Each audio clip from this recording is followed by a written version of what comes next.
Page 10. Now this beware is what it's called. We're using another note, a B.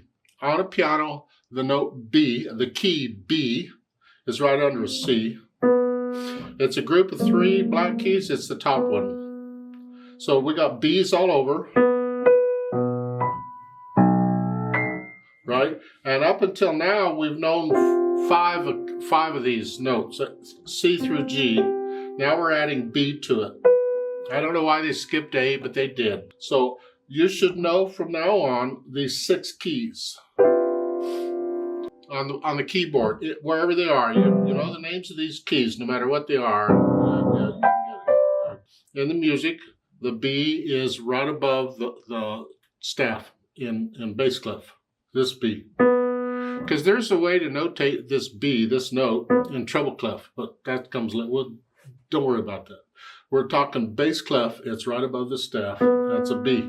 And is the B right under middle C, not some other B, this B. And that's what beware is playing Bs. They're saying use second finger. Again, I don't care which finger you use, whichever finger you want. Just use a finger and count it out. Now, in addition to that, look at the time signature. It's not 4/4 anymore. Now it's 2/4. They changed it.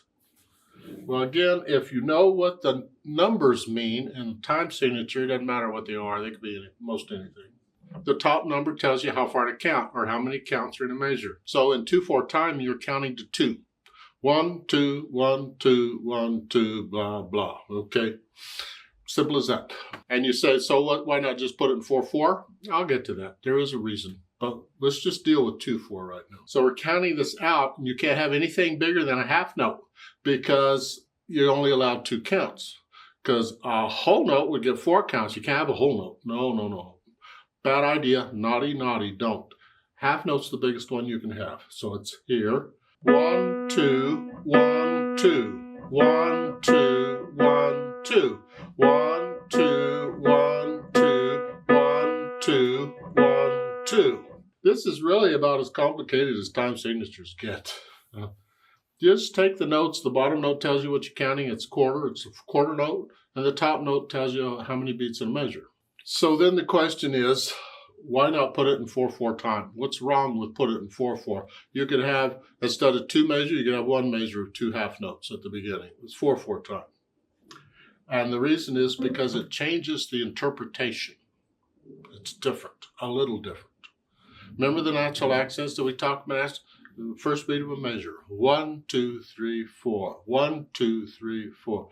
First beat of a measure. Well, in 2/4, that's 1, 2, 3, 4. 1, 2. See, it throws it. It's different. And that's the interpretation and the feel will be different for 2/4 than 4/4 if a person plays it correctly and accurately and properly and okay. It's easier to understand when we get to some other time signatures and you get into the music a little more and we can talk more about interpretation. You get an idea of the feeling of changing. And keep in mind that a piece can change time signatures inside the piece. And that really throws the natural accents going crazy. We'll get there. It's kind of fun though, sort of in a strange way.